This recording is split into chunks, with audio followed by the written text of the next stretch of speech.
Constructing your life is about much more than just building a bank account. Each week, join real estate entrepreneur and mindset coach Austin Linney as he interviews guests who are constructing their dream lives and impacting the world around them on a daily basis. If you're an entrepreneur or wanting to start a business, or you just want to hear motivating stories of how others have overcome the odds, you are in the right place. And now for your host, Austin Linney. Guys, welcome back to Construct Your Life. This is Austin Linney here. And, by the time this comes out, I'll probably be, I looked at 2 years and like 400 plus episodes. You're probably sick of my voice. And so one of the things we wanted to do, me and Mark thought it would be a good idea, is to bring on the ever talented Rebecca to shed light on conversations. We're going to bring her back maybe monthly or every other month. We haven't decided yet. But in order to bring you back, we have to introduce you first. And so who are you? I just thought about this before we started. I was like, who are you not? Who am I not? Ooh, that's an interesting question. Who am I not? Gosh, why do you have to spring such a difficult questions on me? We'll save it. Sit on that one. Who are you currently? Who am I currently? Well, let's see. I am a single mother. I have been working in corporate America for pretty much my entire adult life. I am currently a COO, but I've done HR. I have done a lot of retail leasing of outlet centers across the country. So that's that. I like to say I'm a fitness enthusiast. Mm-hmm. Really, because I don't have a better word for it. But add the new thing that you are. Oh, yes. I'm also a podcast host. Woo-woo! Yeah. So that was a big leap. That was a huge leap. That was scary. Why did you finally do it? Because I know there's 60 bajillion people out there that want to start one. So why did you finally do it? I think, two things. One, if I say I'm going to do something, I like to be a woman of my word. That's like one of my big pet peeves. Like, you should be a man or woman of your word. And so I told myself that I would. But also, I don't like to stay stagnant. Like, I'm always trying to push myself. And that's one of the ways, like, I knew it was a little bit uncomfortable for me, not in the fact that I worried about talking, because I can hold a conversation, I can talk with anybody, but it was more just like, I think it was being vulnerable and putting yourself out there in a way where you were going to have to, people were going to get a little bit more of an inside look on my life. And to me, that was a little bit scary, but I did it. There's a great coach out there who's written a bunch of books called Dan Sullivan. I've talked about it on my social media posts. And I think a lot of people, the reason they don't take action is they're waiting for the confidence. And he says that you actually have it backwards. And what you have to do, and here's the deal. I love that you actually secretly did it and didn't even know you were doing it. So he believes in the 4 C's. First, you have to make the commitment to yourself. Mm-hmm. Then you have to have the courage to see the commitment through. Then you get the capacity. And then after you've done the act, then the confidence comes. Yeah. I mean, that's spot on. And so he made a commitment during COVID. He's been a coach for 4 years to write 100 books. And he's like, wow. And like, they're quick 100 pages, but he's like, I didn't have the capacity or the courage to do it, but I made the commitment. And then when I had the commitment, then the right people started showing up in my life to like make the process easier and stuff like that. And so, let's call you a consultant right now. We'll call you a lion tamer. That's a good one. I'm going through the same thing, having you help me dial in some of my processes, and it's wildly uncomfortable. And it's people like me that are driven, they don't want to slow down. Because if you slow down, you feel like you're dead. But like what I'm realizing is like this thing I'm doing with my clients, like in kind of big life decisions or like a big business decision, like giving them the permission and not allowing them to make the decision. And the moment that I don't allow them to make the decision, somehow in the next day or two, the decision comes really easy. Yeah. It's like that force of like needing to, that's pressing against like giving it, like Conrad said yesterday, like, let's give this idea room to breathe. Let's not put pressure on it. Yes. I love it when people say that. It's so true. Mm-hmm. Yeah. And so, you're going through some changes where you're, stepping into the coaching realm, you're doing all these things. Like, what in your life, when did you start giving yourself permission to start making some of these decisions for yourself and not for other people? It's a tricky one to answer. Not that long ago, which kind of stinks to say, because I wish I could say like, oh, I was able to do it with confidence and make these decisions at a young age. Now, I've always been very independent and strong-willed. That hasn't been an issue. I've known what I want. I know what I want to go after, and I go after it. But at the same time, there's always been this hesitation and reservation that I've dealt with.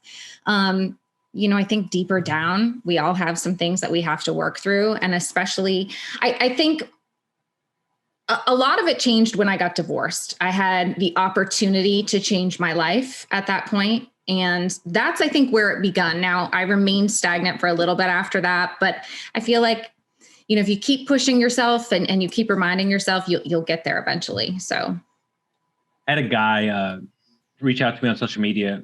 It was like, man, I get a lot of divorce questions because I'm divorced, and it feels like 30 years ago. It was like 2.5 years ago. And he said, I'm really having a hard time getting out there. And, I was rejected. That's what he said. He said, they're going to reject me. And I was like, well, actually, it was one person that rejected you. And he was like, fuck. And it's like, it's amazing how we blanket statement, like, I don't like that place, like, or that person did that to me. But it's like, yeah, but who were you? But who were you when that was happening? And was it you that didn't like it, or did it actually happen to you? Yeah, that's a very good point. I think we do that way more often, and it's subconscious, right? Because I'm sure he believed he was rejected by many, even though it was just one person. To him, it became this bigger thing. 100%. And so you've managed companies, you've helped employees, you've coached employees. What would you say, if you could run a line through a majority of the stuff, is the bigger hangups in a corporate environment or just somebody trying to grow within their position at work? Ooh. Two things. I think self-doubt is a huge thing. It's a huge hang up for people. A lot of people don't believe they can get to the next level. And behind that, if you don't have the support and someone like a coach or, even just a coworker in that environment that's there to say, no, you are capable of this, and reminding you of those things that maybe you can't see because you're so blinded by the here and now and what's directly in front of you. So having that person to kind of guide you, or just to be your cheerleader in the back, can produce some of the biggest breakthrough things I've seen in people that I've worked with, and even people that I wasn't, coaching, but just that I kind of came alongside and kind of helped them remember who they were and what they're capable of, being able to watch them, make such incredible progress. And it's all because of they had support. They had somebody in their corner. I think that we take for granted how impactful that can be on your life. Well, I mean, I think that's the key. I mean, like, when, like, as an adult, especially, like, when do you actually have somebody with no agenda, like 100% rooting you on? Like, I have a new client and he has like a sales goal for this year, and I like kept digging, and I was like, I know, but like, is that the goal? Like, is that a stretch?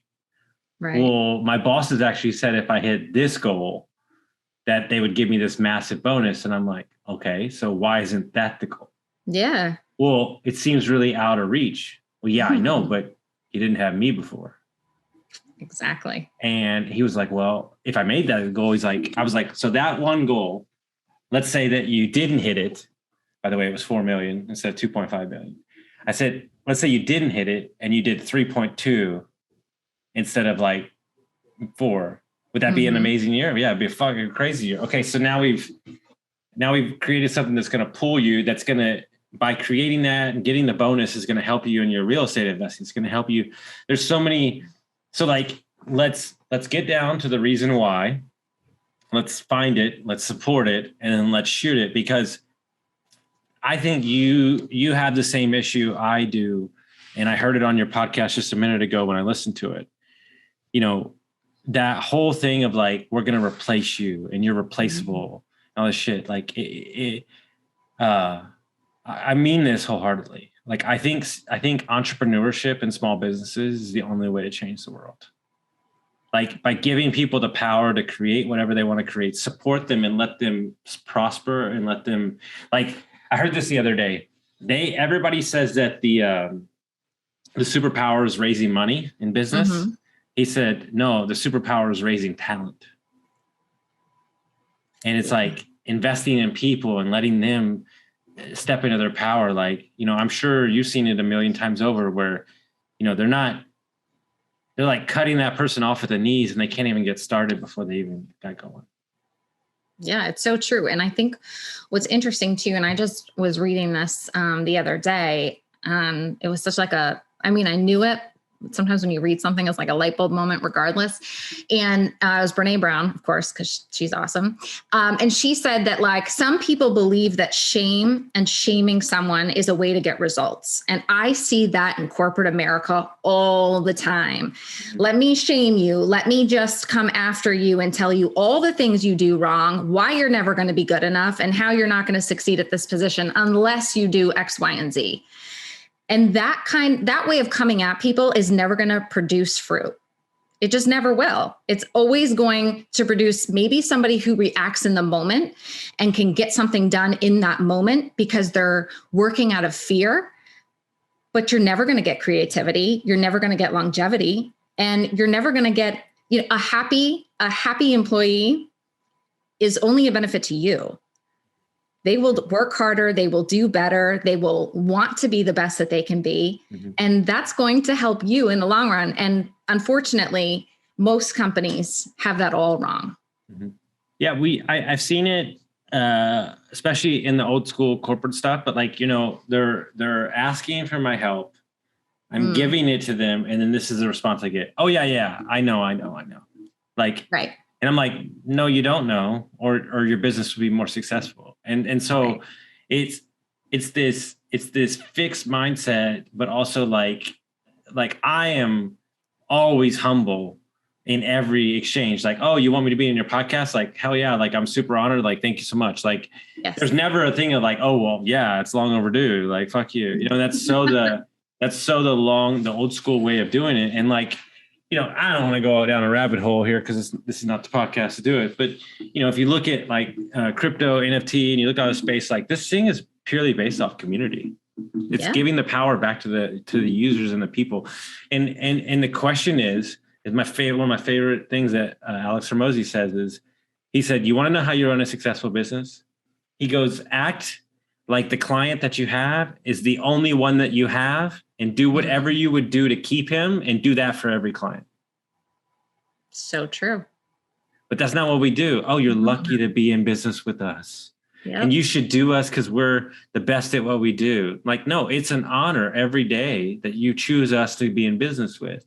And the scary thing is the barrier to entry to a successful business. You can be better than 60% of the people out in the business if you do this one thing, 2 things.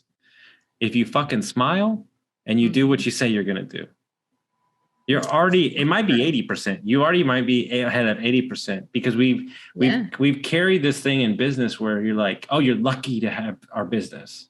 Like, no, you're lucky that they have a million options and you're lucky to choose you. I always ask people like how you found me, like who introduced you. Because then I go back and find that person like, hey, thank you. Right. But that's not what we're doing. We're resting on our laurels. We're getting comfortable. We're thinking it's going to all be the same. Do you know how fast stuff changes these days? dude, you can't, like, your goals are meaningless. Like, we don't even know what the fuck is going on. We're going to be floating around with goggles in 2 months. I don't even know what the hell's going on. And like business, and especially, and you've seen it, real estate is stuck in this old school mentality, yes. And they're going to get run over by technology. Yeah. Yeah. A lot of real estate brokers, investors, all of them, if they don't learn to embrace technology and run with it, you're right. They're going to be old news.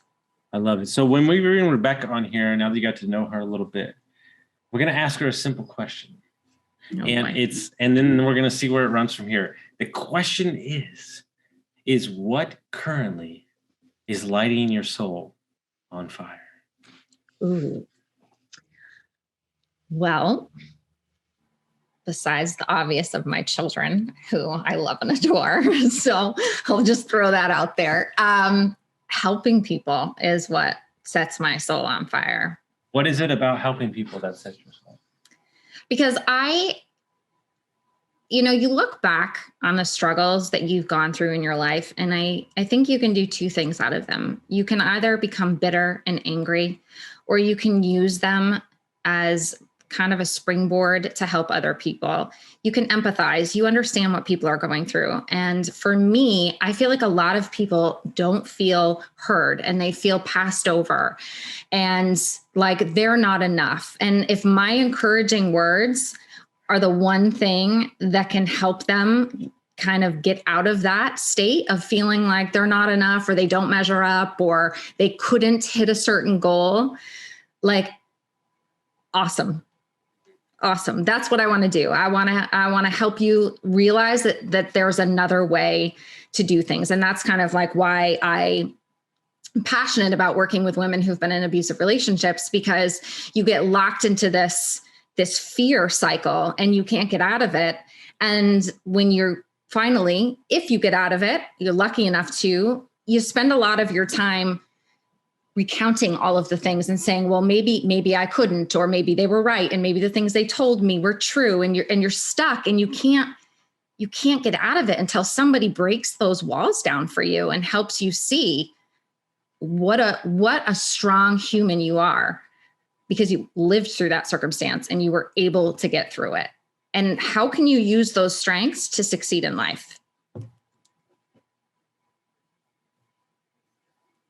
And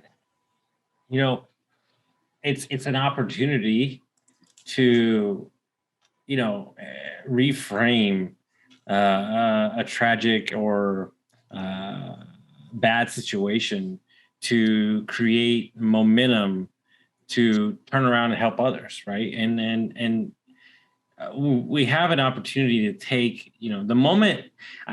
It's so funny that you said it, because I think the bigger issue and why I constantly share my story is I'm trying to let you see that you're not the only one. Mm-hmm.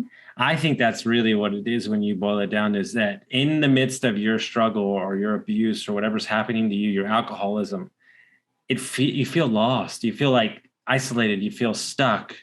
Absolutely. And by sharing your story and saying, no, I've been there. Like, I've seen it. Like, it kind of gives them the freedom to say, like, okay, I'm not the only one. And then they kind of crack a little bit out of their victim mentality, and then they might kind of like reach out. And I think as you continue to share your story more and more, I think that's going to happen to you, and it's only going to give you more confidence and only going to give you more excitement to do this as well. And it's not the easiest topic to talk about.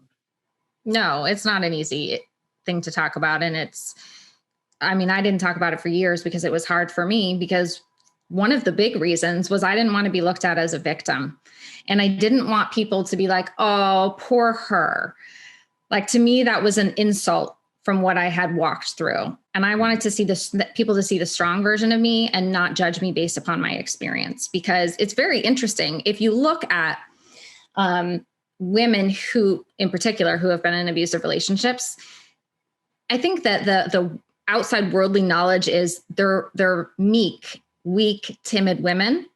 And that is almost never the case. They're usually very strong women who end up in these situations. So just helping society kind of get their arms around it would be huge for me, because so many people I hear say, because I kept my abuse a secret, which most people do, but when they do share it, someone will say, well, why don't you just leave? Why can't you just leave? Answer to that.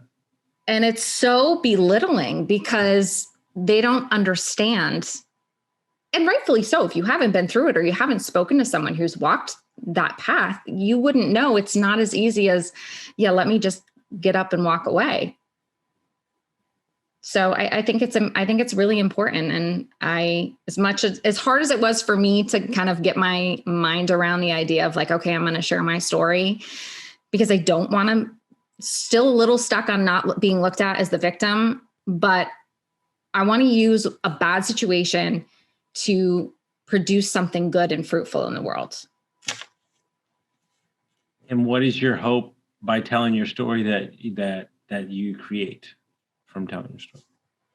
My hope is that it can give women confidence to know that there is another side, because I'm sure the same with being, struggling with drug abuse or alcoholism, you can't see any other way. There is no other option. This is what you're in. This is the life you live. And there's no rainbow, right? There's no light at the end of the tunnel. You're stuck.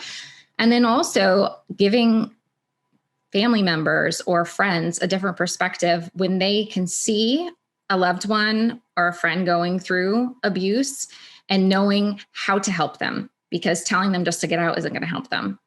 But there are tools and there's things you can do that can be very supportive and helpful to someone in that type of situation. What are some of those tools? Loving them is the biggest thing. Loving them regardless, not judging why they're there. And just knowing that no matter what, you're there, you're a support when you're ready. And I had told my parents when I got kind of to the point where I couldn't take it anymore, I finally, came out, and they were like, when you're ready to take that leap, we're here. No matter what, we're here. We'll do whatever it is we can do, but we're here for you. And that's what I needed to hear, because to me, it was like, oh my gosh, if I get out of this situation, I'm not going to have any money. I'm not going to have anywhere to live. I working part-time. How the heck am I going to get a job? How am I going to support, like all of these things that I saw as barriers, just to know that I had somewhere to escape and pull myself together and kind of heal. And then I could go on, which of course I didn't even end up doing. I ended up getting a great job, and I ended up, everything worked out, but it was the idea, it was the knowing that I had support, because that's the biggest thing. Oh, agreed. And I'm on this new kick where like nothing's as good as it seems and nothing as bad as it seems. It's probably somewhere in the middle. But in the moment, it feels like, like getting my divorce, like the amount of scenarios, like, well, I got to do this. And like, I'm friends with her brother, and like her dad's like my dad. And like, what about Christmas? What about like, like all of these things, but you can't let those things be the reason why you won't live your life. And I know since the first time that we met, I have watched you blossom and grow and own your power and become this amazing mom and now podcaster. And I'm so excited to continue to support you in your growth and watch you just crush life. I mean, it's like the greatest thrill of my fucking life. Oh, well, I am fairly entertaining. At least I entertain myself. So there's that. But you know what? It all boils down. And I think it's fascinating for me to watch and to see the more attentive I am to people and the things that happen, because I pay very close attention. Is that it all boils down to us needing to fill this void in which we all need to be loved, and we all need to be cared for, and we all need to feel like we're not on this journey alone. It's such a simple thing. It's so simple, but yet so many of us lack it. Yeah. And ultimately we're seeking to be loved, but ultimately the person that we're hoping is sitting in the passenger seat is ourselves. Yes, you taught me that one. everybody asked me when I was traveling, when I was separated from my wife, they said, "What are you doing?" I said, "Man, I'm fucking taking a trip with this fucking cool motherfucker named Austin Linney, and I'm about to get to know him again because he disappeared for a couple years. That's awesome. That is so awesome. Like, it's the fucking truth, because like, So true. we just spent some time with some good friends, like really good friends, and they're all coaches, and we're like, it's 6 days removed and we're still talking about the time we hung out together with them, because they're so comfortable in who they are. And that's my new thing. Like, when you get around people and they're working through mask, they're putting on a filter, like you mentioned today in the podcast, they're doing all this shit. It's so evident. You're like, and as Cassie says, like, I think she's like, you let people know right up front how you feel. There's no like hiding it. So you're very readable. Like, and she goes, I think some people are thrown off by that because you're so you that it's they rarely see it. So they're like, is something wrong? And he's like, no, that's just Austin. Yeah. And like, somehow, some guy asked me yesterday from Australia, like, how did you find all this shit? And I'm like, somehow I walked down a wandering path and just decided that I was just going to be me, because I wore 30 masks for most of my life, and it was chameleon shit, and I just can't do it anymore. Like, I tell everybody, about 2 years ago, my bullshit meter broke and I can't get it back working again. That's awesome. It's a good one. It's the truth, right? And so if you're out there and you take anything away from an alcoholic and a person who was abused and still living life, is that you're not alone. You are supported. And, I did a podcast the other day for this huge group, for this military dude. And this guy messaged me and he's like, hey man, I'm a therapist and I'm struggling with my own alcohol addiction. Oh, wow. And thank you. Like, thank you for being so vulnerable. And I'm like, I'm good for like 2 weeks, dude. That was like, that's the currency. And so that's why we're here, guys. That's why we're sharing this. If it touches one person, we've done our job. And so, make sure that you are creating space where you can be supported around you at work, in your life, and ask for help if you need it, really. I mean, I think that's the big lesson. Yeah, I think that's very true. So if people want to listen to the podcast, they want to follow your journey, how would they do that? They can listen to my podcast on Spotify, YouTube, Apple, Born for Greatness. And so we are going to talk about just that, because I truly believe everybody is born for greatness. And I want to watch people become who they're meant to be. Love it. Guys, if you got some value from this episode, share it with a friend, send it to somebody, and we'll see you next time.